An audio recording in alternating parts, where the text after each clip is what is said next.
폭음이 터졌습니다. 귀가 찢어질 듯 아팠어요. 땅이 흔들렸고 흙먼지가 사방으로 퍼졌습니다. 저는 본능적으로 참호 바닥에 몸을 던졌어요. 숨을 쉴 수가 없었습니다. 공기가 온통 화약 냄새였거든요. 심장이 터질 듯 뛰었고 손은 멈출 수 없이 떨렸어요. 이게 전쟁이었습니다. 저는 18살 리현수입니다. 제가 서 있는 곳은 우크라이나 접경의 러시아군 전선이었어요. 드론 소리가 들렸습니다. 윙윙거리는 낮게 깔리는 소리였어요. 처음엔 그게 뭔지 몰랐습니다. 하지만 곧 알게 됐죠. 옆에 있던 전우가 소리쳤거든요. 엎드려! 저는 더 바닥에 붙었습니다. 그 순간 또 폭발음이 터졌어요. 이번엔 더 가까웠습니다. 귀에서 삐 소리만 울렸고 눈앞이 하얗게 변했어요. 정신을 차렸을 때 옆에 누워있던 박성호가 보였습니다. 17살이었어요. 함경남도에서 왔다던 애였죠. 그 애가 움직이지 않았습니다. 눈은 감겨 있었고 피가 흘러나오고 있었어요. 성호야! 제가 소리쳤지만 대답이 없었습니다. 손을 뻗어 흔들어 봤지만 몸은 축 늘어져 있었어요. 죽은 거였습니다. 방금 전까지 제 옆에서 숨 쉬던 애가 이제는 차가운 시체가 돼 있었어요. 저는 그 순간 생각했습니다. 여기선 누구든 죽을 수 있다는 거려. 저도 예외가 아니라는 거려. 다시 포성이 울렸습니다. 멀리서 들려오는 소리였지만 점점 가까워지고 있었어요. 하늘을 보니 연기가 피어오르고 있었습니다. 검은 연기였어요. 잠시만요. 구독과 좋아요는 이 이야기가 이어지는 가장 큰 힘이 됩니다. 지금 어디에서 시청 중이신지 댓글로 알려주시면 그곳까지 감사의 마음을 전하겠습니다. 저는 참호 바닥에 붙어 떨고 있을 수밖에 없었습니다. 도망칠 곳도 없었고 할 수 있는 것도 없었거든요. 그저 살아남기를 바랄 뿐이었어요. 그때 문득 떠올랐습니다. 함경북도 무산, 부모님과 동생이 살고 있는 나의 집이요. 왜 제가 여기 있는지, 어떻게 이 지옥 같은 곳까지 오게 됐는지요. 눈을 감자 그리운 나의 집이 선명하게 보였어요. 낡은 집, 차가운 방바다, 그리고 기침하시는 어머니의 모습이요. 저는 2007년 5월 무산에서 태어났습니다. 기억 속 그곳은 늘 어두웠어요. 해가 떠도 집 안은 밝지 않았고 겨울이면 얼어 죽을 것 같았죠. 아버지 리명철은 광산에서 일하셨습니다. 새벽같이 나가 밤늦게 돌아오셨어요. 허리가 굽은 채로요. 처음엔 몰랐습니다. 아버지가 왜 저렇게 힘들어 하시는지요. 하지만 시간이 지나며 알게 됐어요. 광산 일이 아버지의 몸을 망가뜨리고 있다는 거요. 어머니는 더 심하셨습니다. 제 어머니는 리정숙입니다. 영양실조로 몸이 쇠약해져 계셨어요. 기침이 멈추지 않았고 겨울이면 더 심해졌습니다. 이불 속에서 떨고 계셨죠. 병원에 가야 했지만 저희에겐 그럴 돈이 없었어요.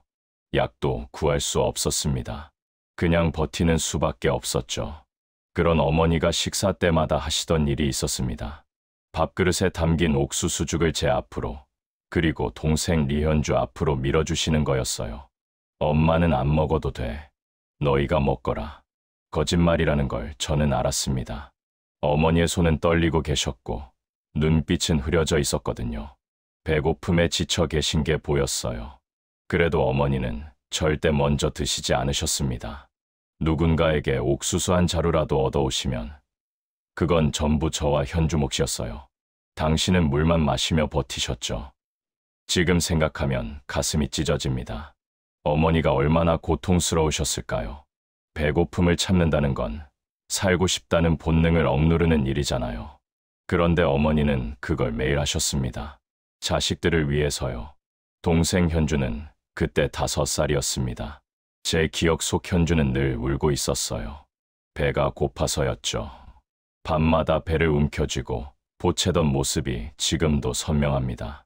저는 그 옆에서 아무것도 해줄 수 없었어요. 제 배도 고팠고 집에는 아무것도 없었으니까요. 그럴 때면 아버지는 말없이 밖으로 나가셨습니다. 어디서든 뭐라도 구해보려고요. 하지만 돌아오실 때면 손은 늘 비어 계셨습니다. 무산에는 구할 게 없었거든요. 장마당에 나가봐도 마찬가지였어요. 팔 것도 없고 살 것도 없었습니다. 배급은 끊긴 지 오래였고 사람들은 그저 하루하루 버티고 있었죠. 10살 되던 해 겨울이었습니다. 현주가 쓰러졌어요. 갑자기 바닥에 고꾸라진 거였습니다. 눈을 감은 채로요.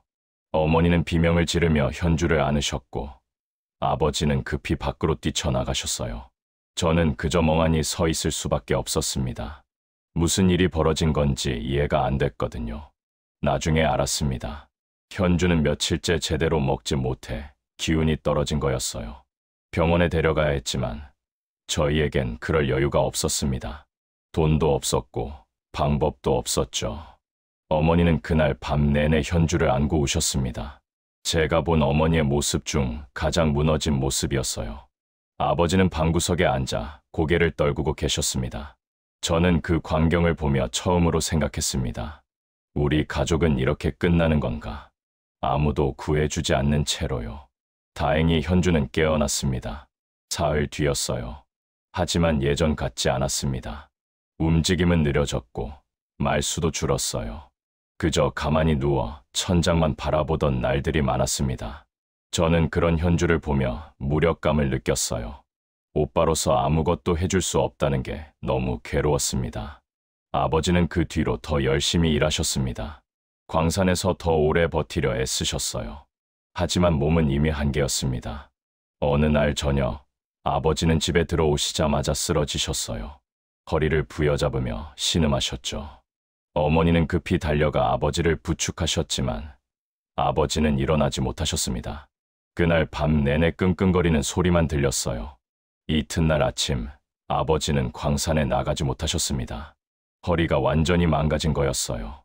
의사를 불러야 했지만 저희에겐 그럴 돈이 없었습니다. 그냥 집에 누워 계실 수밖에 없었죠. 그렇게 아버지는 일을 못하게 됐고 저희 집 형편은 더 나빠졌습니다. 저는 그때 15살이었습니다. 뭐라도 해야겠다고 생각했어요. 장마당에 나가 짐을 나르는 일이라도 해보려 했습니다. 하지만 그런 일조차 구하기 어려웠어요. 경쟁이 너무 치열했거든요. 저보다 나이 많고 힘센 사람들이 즐비했으니까요. 결국 저는 빈손으로 집에 돌아올 수밖에 없었습니다. 어머니는 그런 저를 보며 말씀하셨어요. 기침을 하시며 떨리는 목소리로요. 현수야, 내가 군대 가면 밥은 먹을 수 있을 거야. 그 말이 제 인생을 바꿨습니다. 처음엔 믿기지 않았어요. 군대에 가면 밥을 준다고요? 하지만 어머니는 진지하셨습니다. 배급이 나온다고 굶지 않아도 된다고 하셨어요. 그 말을 듣는 순간 마음이 흔들렸습니다. 굶주림에서 벗어날 수 있다면 그게 어디든 상관없다고 생각했거든요. 18살이 되던 해봄, 저는 입대했습니다. 너무 이른 나이였어요. 하지만 선택의 여지가 없었습니다. 집에 남아 있어 봐야 할 수 있는 게 없었고 가족은 점점 더 무너지고 있었으니까요. 떠나는 날 아침이었습니다. 어머니는 제 손을 꽉 잡으셨어요. 눈물을 참으시는 게 보였습니다. 잘 먹고 건강하게 있거라. 그게 어머니가 하신 마지막 말이었습니다. 저는 고개를 끄덕이고 집을 나섰어요. 뒤돌아보지 않으려 했지만 결국 돌아봤습니다. 어머니와 현주가 문 앞에 서서 저를 바라보고 있었어요. 아버지는 방 안에 누워 계셨죠. 그 모습이 제 마지막 기억이 됐습니다. 군대 생활은 생각보다 견딜만 했습니다. 적어도 처음에는요. 밥이 나왔고 잠잘 곳이 있었으니까요. 물론 훈련은 힘들었지만 그래도 배고프지 않다는 것만으로도 감사했어요. 매일 아침 밥그릇을 받아들 때마다 어머니 생각이 났습니다. 이 밥을 어머니께 드리고 싶다고요. 하지만 그 평화는 오래가지 않았습니다. 2023년 가을이었습니다. 소문이 돌기 시작했어요. 젊은 병력을 러시아에 보낸다고요. 전쟁터에 파견한다는 얘기였습니다. 처음엔 믿지 않았어요. 설마 우리 같은 애송이들까지 보내겠냐고요. 하지만 그건 사실이었습니다. 어느 날 아침 집합이 있었습니다. 지휘관이 나와 말했어요. 너희는 위대한 조국을 위해 싸울 기회를 얻었다. 그 말이 무슨 뜻인지 저는 알았습니다. 우리가 전쟁터로 간다는 거였어요. 주변 전우들은 술렁였지만 아무도 반대할 수 없었습니다. 명령은 절대적이었으니까요. 며칠 뒤 저희는 기차에 올랐습니다. 목적지는 러시아였어요. 가는 동안 아무 말도 하지 않았습니다. 다들 겁에 질려 있었거든요. 저 역시 마찬가지였어요. 전쟁이 뭔지 제대로 알지도 못하면서 그곳으로 향하고 있었으니까요. 도착한 곳은 우크라이나 접경 지역이었습니다. 러시아군이 장악한 전선이었어요. 내리자마자 느껴진 건 공포였습니다.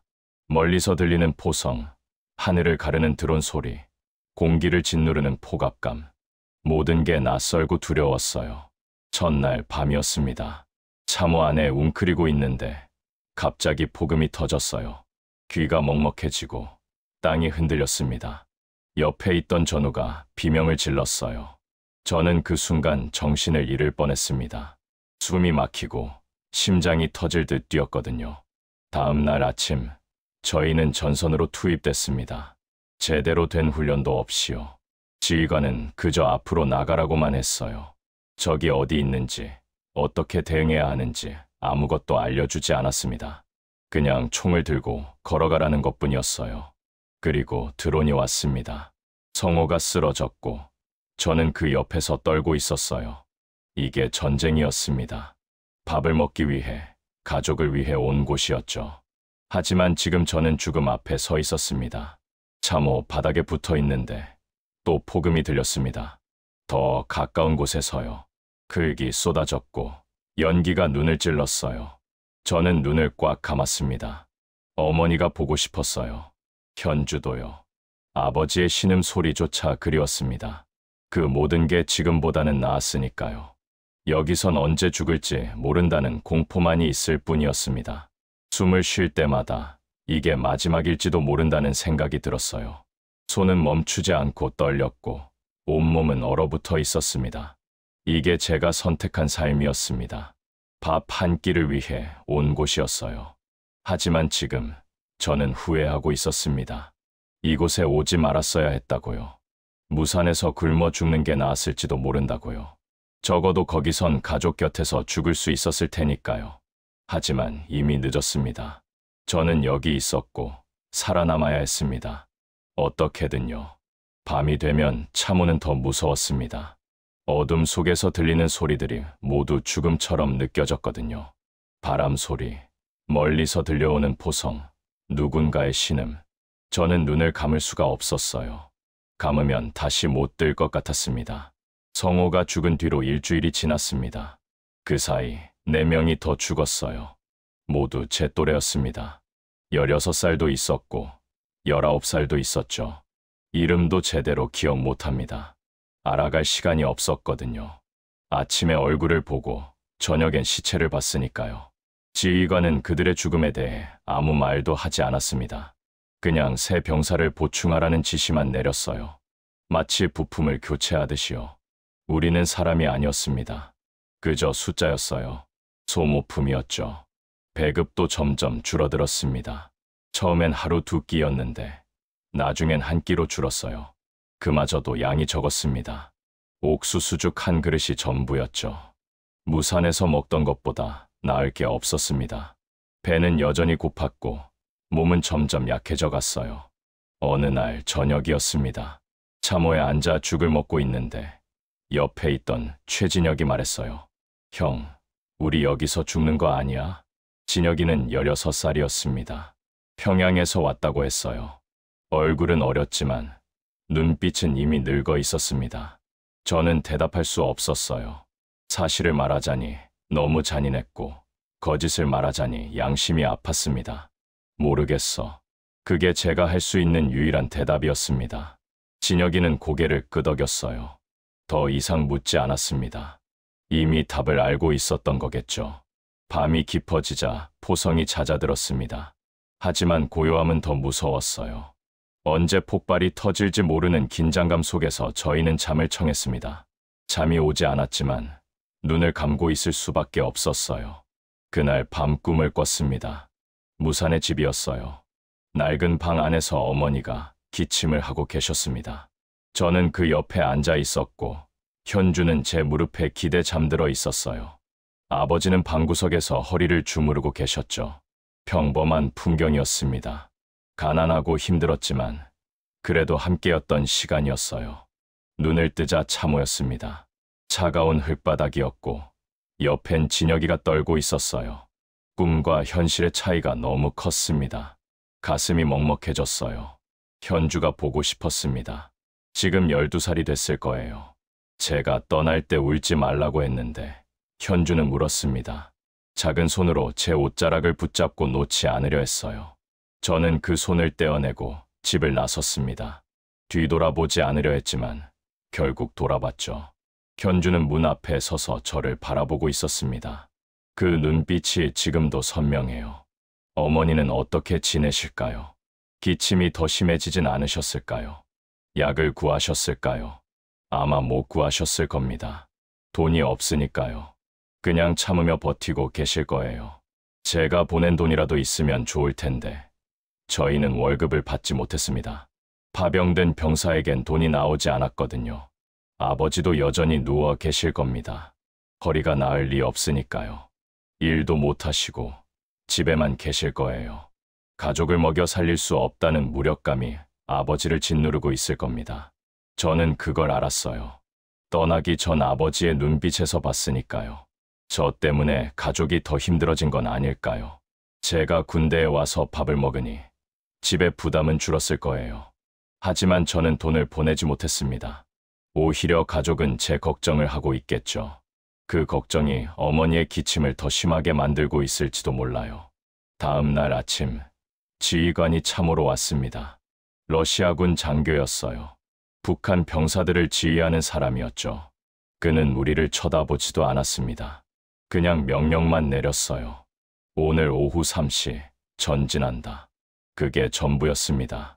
어디로 가는지, 무엇을 해야 하는지 설명은 없었어요. 저희는 그저 따라가야 했습니다. 질문할 수도 없었죠. 지휘관은 돌아서서 걸어갔고 우리는 그 뒷모습을 바라볼 뿐이었습니다. 진혁이가 떨고 있었습니다. 전진이 무엇을 의미하는지 알았거든요. 죽음으로 한 걸음 더 가까이 가는 거였어요. 저도 무서웠습니다. 하지만 표현할 수 없었어요. 여기선 두려움을 드러내는 것조차 사치였으니까요. 오후 3시가 됐습니다. 저희는 참호를 나와 걸었어요. 앞쪽엔 다른 부대가 있었고 뒤쪽엔 또 다른 병사들이 따라왔습니다. 모두 어린 얼굴들이었어요. 누구도 말하지 않았습니다. 그저 묵묵히 걸었죠. 1시간쯤 지났을까요? 갑자기 총소리가 들렸습니다. 앞쪽에서였어요. 저희는 엎드렸습니다. 총알이 머리 위를 스쳐 지나갔어요. 흙이 튀었고 누군가 비명을 질렀습니다. 쏘지 마. 누군가 소리쳤지만 총소리는 멈추지 않았습니다. 저는 바닥에 붙어 있었어요. 옆에서 진혁이가 울고 있었습니다. 소리 없이 눈물만 흘리고 있었죠. 저도 울고 싶었습니다. 하지만 눈물이 나오지 않았어요. 이미 말라버린 것 같았습니다. 한참 뒤에야 총소리가 멈췄습니다. 저희는 천천히 일어났어요. 앞쪽을 보니 3명이 쓰러져 있었습니다. 모두 움직이지 않았어요. 지휘관은 그들을 쳐다보지도 않고 말했습니다. 계속 간다. 그게 전부였습니다. 죽은 병사들에 대한 언급은 없었어요. 시체는 그냥 그 자리에 남겨졌습니다. 저희는 다시 걸었죠. 뒤돌아보지 않았습니다. 볼 수가 없었거든요. 그날 밤 참으로 돌아왔을 때 저는 생각했습니다. 우리는 사람이 아니구나. 그저 소모되는 존재일 뿐이구나. 지휘관에게 우리는 숫자였고 조국에게 우리는 도구였어요. 아무도 우리를 인간으로 보지 않았습니다. 화가 났습니다. 처음으로 느끼는 분노였어요. 하지만 표현할 수 없었습니다. 누구에게 화를 내야 할까요? 지휘관에게, 조국에게, 아니면 이 모든 상황에게. 저는 그저 주먹을 쥐고 있을 뿐이었습니다. 진혁이는 그날 밤 잠을 자지 못했습니다. 계속 떨고 있었어요. 저는 그 옆에 앉아 있었습니다. 위로의 말을 하고 싶었지만 입이 떨어지지 않았어요. 무슨 말을 해야 할지 몰랐거든요. 형, 나 집에 가고 싶어. 진혁이가 중얼거렸습니다. 저는 고개를 끄덕였어요. 저도 마찬가지였으니까요. 하지만 돌아갈 수 없다는 걸 알았습니다. 여기서 죽든지 아니면 기적적으로 살아남든지 둘 중 하나였어요. 그날 밤 다시 꿈을 꿨습니다. 무산의 겨울이었어요. 눈이 내리고 있었고 집 안은 추웠습니다. 어머니는 이불 속에서 기침을 하고 계셨고 현주는 제 옆에 붙어 떨고 있었어요. 아버지는 창밖을 바라보고 계셨죠. 저는 그 풍경 속에 있었습니다. 춥고 배고팠지만 그래도 가족과 함께였어요. 그게 행복이었나 봅니다. 당시엔 몰랐지만 지금은 알겠어요. 가난해도 함께 있는 게 얼마나 소중한지요. 눈을 뜨자 또 참호였습니다. 차가운 현실이었어요. 가족은 멀리 있었고 저는 여기 갇혀 있었습니다. 돌아갈 수 없는 곳에요. 며칠이 또 지났습니다. 진혁이는 점점 말이 없어졌어요. 눈빛도 흐려졌습니다. 살아있지만 죽은 것 같았어요. 저도 비슷했을 겁니다. 거울이 없어서 몰랐지만 제 얼굴도 그랬을 거예요. 배급은 계속 줄었습니다. 이제 하루에 한 끼도 제대로 못 먹었어요. 배고픔이 일상이 됐습니다. 무산에서 느꼈던 그 배고픔과 똑같았어요. 아니, 더 심했습니다. 거기선 희망이라도 있었거든요. 언젠가 나아질 거라는 기대가 있었죠. 하지만 여기선 그런 게 없었습니다. 어느 날 아침, 지휘관이 또 왔습니다. 이번엔 러시아군이 아니라 북한군 장교였어요. 그는 우리를 둘러보더니 말했습니다. 너희는 조국의 영광을 위해 싸우고 있다. 그 말을 듣는 순간 웃음이 나올 뻔했습니다. 영광이요? 여기 어디에 영광이 있나요? 우리는 그저 죽어가고 있을 뿐인데요. 하지만 참았습니다. 웃으면 안 됐으니까요. 장교는 계속 말했습니다. 조국이 얼마나 위대한지, 우리가 얼마나 자랑스러운 병사인지. 하지만 그 말들은 공허했어요. 아무 의미가 없었습니다. 저희는 그저 버려진 존재였으니까요. 장교가 떠난 뒤 진혁이가 말했습니다. 형, 저 사람 말이 맞아? 저는 대답하지 않았습니다. 거짓말을 하고 싶지 않았거든요. 진혁이는 제 침묵을 이해한 듯 고개를 숙였어요. 그날 밤 다시 포성이 들렸습니다. 이번엔 아주 가까웠어요. 참호가 흔들렸고 흙이 쏟아졌습니다. 저희는 구석으로 몸을 웅크렸어요. 숨도 제대로 쉴 수 없었습니다. 폭발이 멈춘 뒤 밖을 보니 불길이 보였습니다. 옆 참호가 맞은 것 같았어요. 비명 소리가 들렸습니다. 저희는 아무것도 할 수 없었어요. 그저 듣고만 있을 뿐이었죠. 아침이 됐을 때 옆 참호는 무너져 있었습니다. 살아남은 사람은 없었어요. 7명이 죽었다고 했습니다. 모두 16살에서 20살 사이였어요. 장례는 없었습니다. 시체는 그냥 묻혔어요. 이름도 제대로 기록되지 않았습니다. 그들은 그렇게 사라졌어요. 아무도 기억하지 않는 죽음이었습니다. 저는 그 모습을 보며 생각했습니다. 나도 저렇게 죽는구나. 아무도 모르게, 아무 의미도 없이. 가족은 제가 어떻게 됐는지 알지 못할 거예요. 그저 소식이 끊겼다고만 들을 겁니다. 어머니는 제가 죽었다는 걸 알게 될까요? 아니면 계속 기다리실까요? 현주는 오빠가 돌아온다고 믿을까요? 아버지는 또 어떤 표정을 지으실까요? 가슴이 아팠습니다. 무산의 집이 떠올랐어요. 낡고 추웠지만 그래도 가족이 있었던 곳이요. 다시는 돌아갈 수 없을 것 같았습니다. 저는 여기서 끝날 거예요. 18살 리연수는 이 참호에서 죽을 겁니다. 하지만 아직 살아 있었습니다. 숨을 쉬고 있었어요. 그게 다행인지 불행인지 모르겠지만요. 저는 그저 하루하루를 버티고 있었습니다. 끝이 보이지 않는 지옥 속에서요. 어느 날 아침 배급이 오지 않았습니다. 전날 밤부터 아무것도 먹지 못했어요.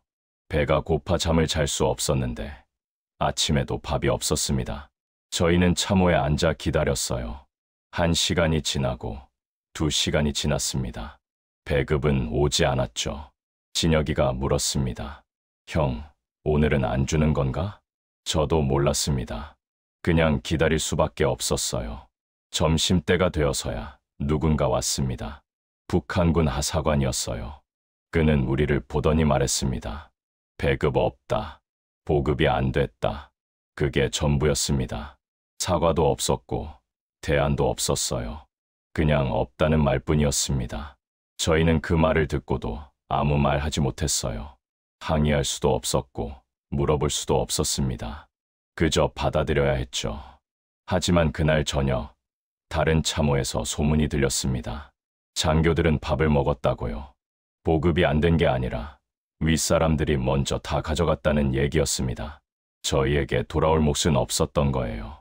그 말을 듣는 순간 가슴이 뜨거워졌습니다. 화가 치밀어 올랐어요.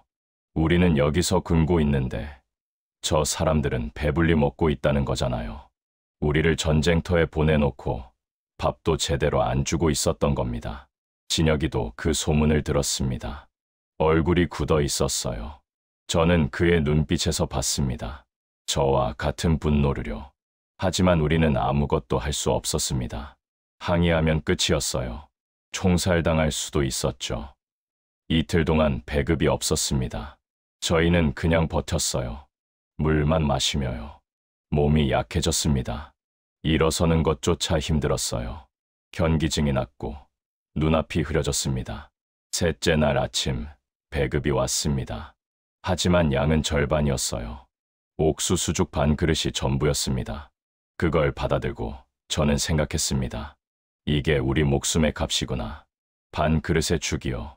그날 오후 또 폭격이 있었습니다. 이번엔 정말 가까웠어요. 참호 바로 옆에 떨어졌습니다. 폭발음이 귀를 찢었고 충격으로 저는 벽에 부딪혔어요. 정신을 차렸을 때 옆 참호가 무너져 있었습니다. 달려가 봤습니다. 5명이 묻혀 있었어요. 저희는 급히 흙을 파냈습니다. 하지만 이미 늦었어요. 3명은 죽어 있었고 2명은 다쳤습니다. 그중 1명은 다리가 부러져 있었어요. 지휘관을 불렀습니다. 의무병이 필요했거든요. 하지만 아무도 오지 않았습니다. 1시간을 기다려도 2시간을 기다려도 아무도 오지 않았어요. 다친 병사는 계속 신음했습니다. 고통스러워하는 게 보였어요. 저희는 할 수 있는 걸 했습니다. 천으로 상처를 감싸고 물을 먹였어요. 하지만 그게 전부였습니다. 제대로 된 치료는 할 수 없었거든요. 그 병사는 밤새 신음했고 다음 날 아침 죽었습니다. 아무도 오지 않았습니다. 의무병도, 지휘관도요. 우리는 그저 버려진 거였습니다. 다친 병사조차 방치됐어요. 그가 죽어도 아무도 신경 쓰지 않았습니다. 저는 그 모습을 보며 깨달았습니다. 우리는 사람이 아니에요. 그저 숫자일 뿐입니다. 죽어도 기록되지 않고 다쳐도 치료받지 못하는 존재요. 조국은 우리를 인간으로 보지 않았습니다. 화가 났습니다. 끓어오르는 분노였어요. 하지만 표현할 수 없었습니다. 누구에게 화를 낼 수 있겠어요. 지휘관에게 그는 명령을 따르는 사람일 뿐이었습니다. 조국에게 그건 너무 크고 멀었어요. 저는 그저 주먹을 쥐고 이를 악물 뿐이었습니다. 진혁이도 비슷했을 겁니다. 그는 아무 말도 하지 않았지만 눈빛이 변해 있었어요. 예전처럼 겁먹은 표정이 아니었습니다. 뭔가 다른 감정이 들어 있었어요. 분노였을 거예요. 그날 밤 저는 잠들지 못했습니다. 누워서 천장을 바라봤어요. 아니, 천장은 없었죠. 그냥 어둠뿐이었습니다. 그 어둠 속에서 생각했습니다. 나는 왜 여기 있을까? 무엇 때문에 이 고통을 겪고 있을까? 밥을 먹기 위해서였습니다. 가족을 위해서였어요. 어머니가 말씀하셨죠. 군대 가면 밥을 먹을 수 있다고요. 하지만 지금 저는 굶고 있었습니다. 배는 고팠고 몸은 약해졌어요. 무산에서보다 나을 게 없었습니다. 아니, 더 나빴습니다. 무산에선 죽을 일은 없었어요. 배는 고팠지만 포탄이 떨어지진 않았죠. 하지만 여기선 언제 죽을지 몰랐습니다. 아침에 눈을 뜨는 게 기적이었어요. 문득 어머니가 떠올랐습니다. 기침을 하시며 옥수수죽을 제 앞으로 밀어주시던 모습이요. 당신은 안 드시고요. 저는 그걸 받아 먹었습니다. 배가 고팠으니까요. 하지만 지금 생각하면 가슴이 아픕니다. 어머니는 얼마나 배고프셨을까요? 현주도 떠올랐습니다. 제가 떠나던 날 울던 모습이요. 작은 손으로 제 옷자락을 붙잡고 놓지 않으려 했던 그 순간이요. 저는 그 손을 떼어냈습니다. 가야 했으니까요. 하지만 지금은 후회됩니다. 좀 더 안아줄 거려. 좀 더 함께 있을 거려. 아버지의 모습도 보였습니다. 허리를 움켜쥐며 일어나시던 새벽의 모습이요. 고통스러워하시면서도 광산으로 가셨죠. 가족을 위해서요. 저도 그랬습니다. 가족을 위해 군대에 왔어요. 하지만 지금 저는 무엇을 하고 있나요? 그저 죽음을 기다리고 있을 뿐입니다. 다음 날 아침, 새로운 명령이 내려왔습니다. 오후에 또 전진한다는 거였어요. 저희는 준비했습니다. 총을 들고 탄약을 챙겼죠. 하지만 마음속으론 알고 있었습니다. 이번에도 누군가 죽을 거라는 거요. 오후가 됐습니다. 저희는 참호를 나섰어요. 20명 정도였습니다. 모두 어린 병사들이었어요. 지휘관은 뒤에서 따라왔습니다. 총도 들지 않은 채로요. 걷기 시작했습니다. 앞쪽은 황량했어요.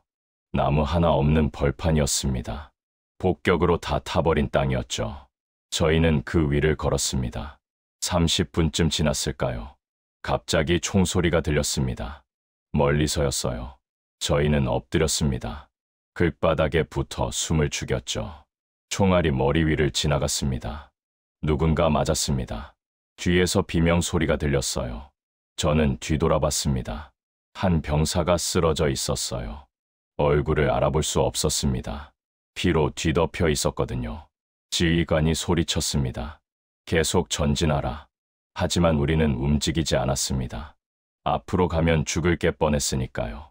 지휘관이 다시 소리쳤어요. 전진하지 않으면 총살이다. 그 말을 듣고 저희는 일어났습니다. 선택의 여지가 없었어요. 앞으로 가면 적의 총에 맞고 뒤로 가면 아군의 총에 맞는 거였습니다. 저희는 앞으로 걸었습니다. 10걸음쯤 갔을까요? 또 총소리가 들렸습니다. 이번엔 더 가까웠어요. 옆에 있던 진혁이가 비명을 질렀습니다. 어깨를 맞은 거였어요. 저는 그를 붙잡았습니다. 진혁이는 고통스러워했습니다. 피가 흘러나오고 있었어요. 저는 그를 끌고 뒤로 물러났습니다. 총소리는 계속 들렸지만 저는 그를 놓을 수 없었어요. 참호로 돌아왔을 때 진혁이는 의식이 흐려져 있었습니다. 저는 그의 상처를 천으로 감추어요. 하지만 피는 멈추지 않았습니다. 의무병을 불렀지만 아무도 오지 않았어요. 진혁이는 밤새 신음했습니다. 저는 그 옆에서 지켰어요. 할 수 있는 게 그것뿐이었으니까요. 물을 먹이고 이마를 닦아줬습니다. 하지만 그건 충분하지 않았어요. 다음 날 아침, 진혁이는 죽었습니다. 16살이었어요. 평양에서 왔다던 애였죠. 가족 얘기를 한 번도 하지 않았습니다. 아마 저처럼 가난했을 거예요. 그래서 군대에 온 거겠죠. 저는 진혁이의 시체를 바라봤습니다. 차가워진 얼굴이었어요. 어제까지 말하던 애가 이제는 차가운 시체가 돼 있었습니다. 또 하나의 숫자가 사라진 거예요. 아무도 오지 않았습니다. 진혁이의 죽음을 기록할 사람도 묻어줄 사람도 없었어요. 저희가 직접 묻었습니다. 참호 옆에 구덩이를 파고 그를 내려놓았어요. 이름도 적지 못했습니다. 그냥 흙으로 덮었죠. 그날 저는 결심했습니다. 조용히 마음속 깊은 곳에서요. 나는 여기서 죽으면 안 된다고요. 진혁이처럼, 성호처럼, 이름도 모르는 수많은 병사들처럼 사라지면 안 된다고요. 가족을 다시 봐야 했습니다. 어머니를 봐야 했어요. 현주도요. 아버지도요. 살아서 돌아가야 했습니다. 그게 유일한 목표였어요. 하지만 어떡해요. 여기선 도망칠 곳도 없고 탈출할 방법도 없었습니다.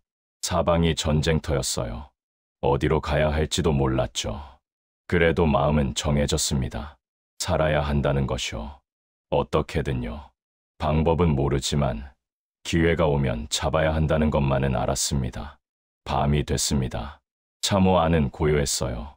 진혁이가 없으니 더 쓸쓸했습니다. 저는 어둠 속에 앉아 생각했어요. 언제 기회가 올까? 어떻게 살아남을 수 있을까? 답은 없었습니다. 하지만 포기하지 않기로 했어요. 가족을 위해서요. 어머니가 기다리고 있을 거예요. 현주도요. 아버지도요. 저는 돌아가야 했습니다. 반드시요. 멀리서 포성이 들렸습니다. 익숙한 소리였어요. 저는 눈을 감았습니다. 무산의 집이 떠올랐어요. 낡고 추웠지만 가족이 있던 곳이요. 언젠가 다시 그곳으로 돌아갈 거예요. 살아서요. 그 생각만이 저를 지탱했습니다. 여기서 죽으면 안 된다는 것이요. 가족을 다시 봐야 한다는 것이요. 저는 그 결심을 가슴 깊이 새겼습니다. 흔들리지 않게요. 기회는 사흘 뒤에 왔습니다. 그날 밤 폭격이 심했어요. 양쪽에서 쏟아내는 포탄이 하늘을 밝혔습니다. 참호는 흔들렸고 흙이 쏟아졌어요. 모두가 공포에 질려 있었습니다. 혼란 속에서 지휘관들도 정신이 없었어요. 명령은 들리지 않았고 누가 어디 있는지 아무도 몰랐습니다. 저는 참호 구석에 웅크리고 있었어요. 심장이 터질 듯 뛰었지만 머릿속은 차분했습니다. 지금이 아니면 기회가 없을 거라는 생각이 들었거든요. 포성이 잠시 멈췄습니다. 그 짧은 침묵 속에서 저는 움직였어요. 참호를 기어 나왔습니다. 누구도 보지 못했어요. 어둠이 저를 감쌌고 연기가 시야를 가렸습니다. 뛰기 시작했습니다. 방향은 몰랐어요. 그냥 전선 반대쪽으로 가면 된다고 생각했습니다. 숨이 차올랐지만 멈출 수 없었어요. 뒤돌아보지 않았습니다. 뒤엔 죽음만 있었으니까요. 얼마나 뛰었을까요? 다리가 풀렸고 폐가 타는 것 같았습니다. 넘어졌어요. 진흙 바닥에 쓰러졌습니다. 일어나려 했지만 몸이 말을 듣지 않았어요. 그냥 누워 있었습니다. 하늘을 보니 별이 보였어요. 오랜만에 보는 별이었습니다. 정신을 차리고 일어났습니다. 계속 가야 했어요. 여기 머물면 끝이었습니다. 다시 걷기 시작했어요.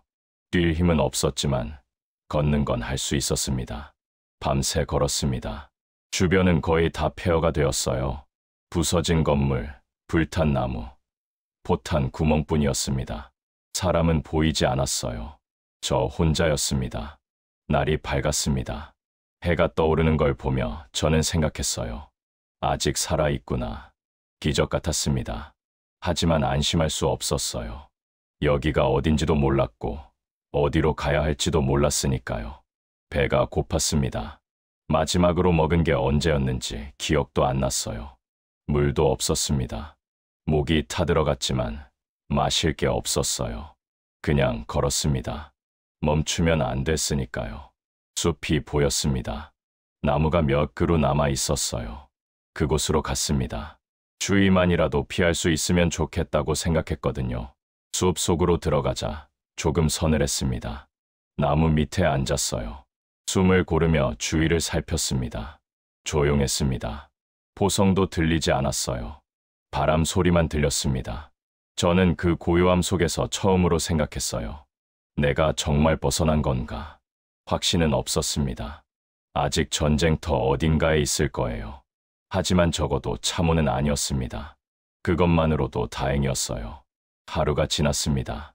아무것도 먹지 못했어요. 물도 마시지 못했습니다. 몸이 약해졌어요. 걷는 것조차 힘들었습니다. 그래도 계속 갔어요. 멈추면 죽을 것 같았거든요. 이틀째 되던 날, 개울을 발견했습니다. 작은 물줄기였어요. 저는 달려가 물을 마셨습니다. 차가웠지만 달았어요. 목구멍을 타고 내려가는 물이 이렇게 고마울 줄 몰랐습니다. 물을 마시고 나니 조금 힘이 생겼습니다. 다시 걸을 수 있었어요. 개울을 따라 내려갔습니다. 물이 있는 곳엔 사람도 있을 거라고 생각했거든요. 밤이 됐습니다. 추웠어요. 여기는 제 고향보다 더 추웠습니다. 군복만으로는 추위를 막을 수 없었어요. 나무짚을 모아 덮었지만 소용없었습니다. 밤새 떨었어요. 잠도 제대로 못 잤습니다. 다음 날 아침 일어나기 힘들었습니다. 몸이 얼어붙은 것 같았어요. 손가락도 제대로 움직이지 않았습니다. 그래도 일어났어요. 계속 가야 했으니까요. 걷다가 넘어졌습니다. 몇 번이고요. 일어날 때마다 힘이 빠졌어요. 배는 너무 고팠고 몸은 한계였습니다. 그래도 포기하지 않았어요. 가족 생각을 했거든요. 어머니가 떠올랐습니다. 기침하시던 모습이요. 옥수수죽을 제 앞으로 밀어주시던 마른 손이요. 저는 그 손을 다시 잡고 싶었어요. 현주도 생각났습니다. 제가 떠나던 날 울던 얼굴이요. 작은 목소리로 오빠라고 부르던 그 목소리요. 다시 듣고 싶었습니다. 아버지의 모습도 보였습니다. 허리를 움켜쥐고 광산으로 가시던 새벽의 뒷모습이요. 저는 살아남아야 했습니다. 그들을 위해서라도요. 사흘째 되던 날 오후였습니다. 멀리 건물이 보였어요. 무너지지 않은 건물이었습니다. 사람이 있을 것 같았어요. 그곳으로 갔습니다. 다리는 후들거렸지만 계속 걸었어요. 가까이 가자 목소리가 들렸습니다. 알아들을 수 없는 말이었어요. 우크라이나어인 것 같았습니다. 저는 멈춰 섰어요. 어떻게 해야 할지 몰랐습니다. 그때 누군가 저를 봤습니다. 군복을 입은 사람이었어요. 총을 들고 있었습니다. 저는 손을 들었어요. 무기가 없다는 걸 보여주려고요. 소리가 들렸습니다. 여럿이 달려왔어요. 저는 무릎을 꿇었습니다. 더 이상 설 힘이 없었거든요. 그냥 고개를 숙였어요. 누군가 제 팔을 잡았습니다. 뒤로 돌려졌어요. 손이 묶였습니다. 포로가 된 거였어요. 하지만 두렵지 않았습니다. 적어도 여기선 포탄이 떨어지지 않았으니까요. 차에 태워졌습니다. 어디론가 이동했어요. 창밖을 보니 전쟁의 흔적이 보였습니다. 부서진 건물들이요. 하지만 점점 멀어졌어요. 도착한 곳은 수용소 같은 곳이었습니다. 철조망이 쳐져 있었어요. 저는 그곳으로 끌려갔습니다. 작은 방에 들어갔어요. 침대가 있었고 담요가 있었습니다. 물을 줬습니다. 저는 마셨어요. 천천히요. 빵도 줬습니다. 조금씩 먹었어요. 배는 고팠지만 급하게 먹으면 안 될 것 같았거든요. 며칠이 지났습니다. 집문이 있었어요. 통역관이 왔습니다. 처음으로 제 말을 이해하는 사람을 만났어요. 그는 물었습니다. 어디서 왔냐고요? 왜 여기 있냐고요? 저는 대답했습니다. 북한에서 왔다고요. 러시아군과 함께 전선에 배치됐다고요. 도망쳤다고 말했고 절대로 돌아가고 싶지 않다고도 말했습니다. 통역관은 기록했습니다. 더 물었어요. 가족이 북한에 있습니까? 저는 말했습니다. 어머니와 아버지, 그리고 여동생이 있습니다. 무산에 계십니다. 너무 보고 싶어요. 그는 고개를 끄덕였습니다. 며칠 더 기다려야 한다고 했어요. 절차가 있다고요. 저는 알았다고 대답했습니다. 일주일쯤 지났을 때 새로운 사람들이 왔습니다. 적십자 표시를 단 사람들이었어요. 그들은 저를 확인했습니다. 건강 상태를 받고 이야기를 들었어요. 저는 다시 말했습니다. 북한으로 돌아갈 수 없다고요. 거기 가면 죽는다고요. 탈북하고 싶다고요. 그들은 이해한다고 했습니다. 도와주겠다고 하면서 걱정하지 마시라고까지 했어요.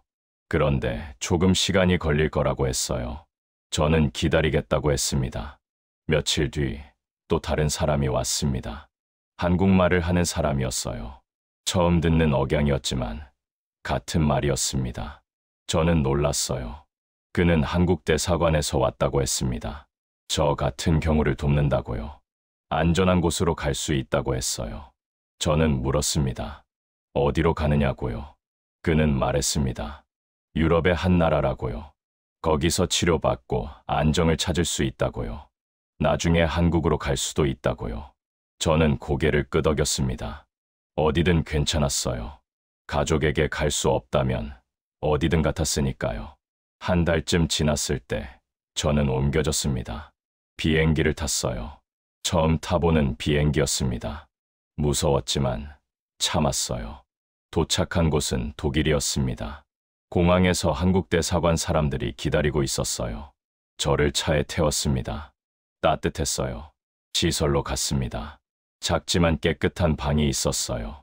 침대도 있었고 책상도 있었습니다. 창문 너머로 거리가 보였어요. 평화로웠습니다. 며칠 동안 검사를 받았습니다. 병원에 갔어요. 의사들이 저를 살폈습니다. 영양실조가 심하다고 했어요. 동상 자국도 있다고요. 천천히 회복할 거라고 했습니다. 밥을 줬습니다. 처음엔 적게 먹었어요. 몸이 받아들일 수 없었거든요. 하지만 점점 늘었습니다. 밥그릇을 받을 때마다 어머니가 생각났어요. 밤마다 꿈을 꿨습니다. 어머니, 아버지, 그리고 동생이 있는 무산집이었어요. 어머니가 기침을 하고 계셨고 현주는 제 옆에 앉아 있었습니다. 아버지는 창밖을 바라보고 계셨어요. 저는 그 풍경 속에 있었습니다. 눈을 뜨면 독일이었습니다. 작은 방이었고 저는 혼자였어요. 가족은 멀리 있었습니다. 너무 멀어서 닿을 수 없는 곳에요. 상담사가 왔습니다. 한국 사람이었어요. 저에게 물었습니다. 어떻게 지내냐고요. 저는 대답했습니다. 괜찮다고요. 하지만 가족이 그립다고요. 상담사는 이해한다고 했습니다. 시간이 필요하다고요. 천천히 적응하면 된다고 했어요. 저는 고개를 끄덕였습니다. 며칠을 생각했습니다. 저는 무엇을 해야 할까? 가족에게 돌아갈 수 없다면 저는 무엇을 할 수 있을까? 답은 천천히 찾아왔습니다. 살아야 한다는 것이요. 어머니가 저를 보내며 하신 말씀이 떠올랐어요. 잘 먹고 건강하게 있으라고요. 저는 그 말씀을 지켜야 했습니다. 그리고 언젠가 방법을 찾아야겠다고 생각했어요. 가족에게 닿을 방법을요. 직접 만날 순 없어도 살아있다는 걸 알리고 싶었습니다. 그게 제가 할 수 있는 전부였어요. 창밖을 바라봤습니다. 해가 지고 있었어요. 노을이 아름다웠습니다. 무산에서 보던 노을과 비슷했어요. 저는 그 노을을 보며 속으로 말했습니다. 어머니, 저 살아있어요. 안전한 곳에 있어요. 현주야, 오빠는 괜찮아. 아버지, 제가 살아남았어요. 목소리는 닿지 않겠지만 마음만은 닿기를 바랐습니다. 언젠가는요. 밤이 됐습니다. 별이 보였어요. 무산에서 보던 별과 같은 별이었습니다. 저는 담요를 덮고 누웠어요. 내일이 오겠죠. 모레도요. 그 다음 날도요. 저는 살아있을 겁니다.